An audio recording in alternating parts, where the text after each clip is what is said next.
Welcome to day 5 of 90 day challenge. 9 बजेतिर म दाजु र भान्जी निस्क्यौँ बिहानै गन्तव्यतिर।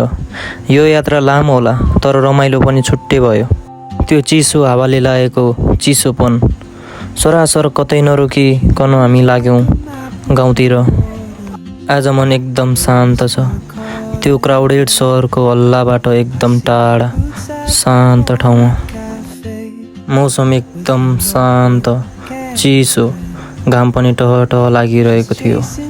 अनि त्यो कच्चा बाटो हिँड्नलाई एकदम अप्ठ्यारो भए तापनि यात्राको हरेक पल रमाइलो लागिरहेको थियो।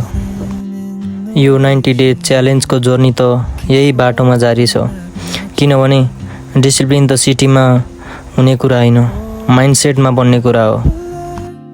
10:40तिर कुलेखानी पुगिसकेपछि हामी रोक्यौँ खाना खानको लागि भीमफेदीमा। आज आकाश एकदम खुल्ला थियो। खाना खाइसकेर हामी एकछिन बसिवरी फेरि लाग्यौँ हाम्रो यात्रातिर। यात्रा लामो भए पनि भान्जीको ती रमाइलो गफहरूले यात्रा एकदम छोटो लागिरहेको थियो। हेटौडामा आइसकेपछि बाइक मैले चलाउन लागेँ।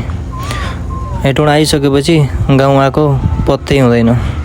हेटौडाबाट पत्लै आउँदै बागमतीसम्मको यात्रा एकदम रमाइलो थियो। ती आमाको आँखाबाट निस्केको आँसुले थाहा भयो कि एउटा सन्तानको माया आफ्नो आमालाई कति हुन्छ भनेर। मनमा एकछिन अफसोस आयो। आज कतै च्यालेन्ज स्टप त हुने होइन, तर मैले यो च्यालेन्ज एक्सेप्ट गरेको छु। यो च्यालेन्जमा पज आउला तर स्टप भने हुँदैन।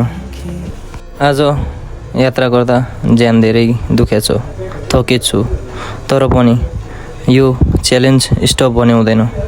म साँझतिर रनिङको लागि निस्केँ। रनिङ सकाएर बडी स्ट्रेचिङ गरेर म लागेँ घरतिर। म इन्फ्लुएन्सर भन्दा अर्डिनरी मान्छे नै हो, बस रियल लाइफ सेयर गर्न खोजेको। यो रियलनेसमा भ्यालु छ भने लाइक, सेयर र सब्सक्राइबले सपोर्ट गर्नु होला।